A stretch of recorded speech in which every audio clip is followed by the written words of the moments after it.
તો વલસાડ જિલ્લામાં થોડા જ વરસાદે હાઈવે ઓથોરિટીની પોલ ખોલી નાખી છે।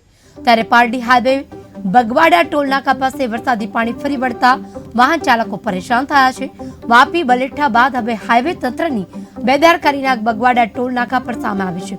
બગવાડા પાસે વરસાદના પાણી હાઈવે રોડ ઉપર ફરી વળતા હાઈવેના તંત્રની ઘોર બેદરકારી બહાર આવી છે। હાઈવેના માર્ગ ઉપર ટુ વ્હીલર વાહનને ભારે પરેશાની થઈ મોટી દુર્ઘટના થવાની ભીતિ સેવાઈ રહી છે। મહત્વનું છે કે વલસાડમાં ભારે વરસાદને કારણે તંત્રની પોલ ફરી એકવાર ખુલી છે। તંત્રની કામગીરી સામે આવી છે। પ્રી મોન્સૂન કામગીરીની પોલ ખુલી ચૂકી છે। તંત્ર વાયદા કરી રહ્યું છે કે પ્રી મોન્સૂન કામગીરી આ વખતે સારી કરવામાં આવી છે। અગાઉ જે બેઠક કરવામાં આવી હતી તે પણ ક્યાંક પોલ ખુલી છે, કારણ કે કોઈ પણ જાતની અહીંયા જે પ્રી મોન્સૂન કામગીરી છે તે દેખાઈ નથી રહી। ફરી એકવાર એક જ વરસાદમાં રોડ રસ્તા ચક્કાજામ પાણીથી થઈ ગયા છે। હાલાકી ભોગવી રહેલા વાહન ચાલકો યથાવત સ્થિતિમાં જોવા મળ્યા।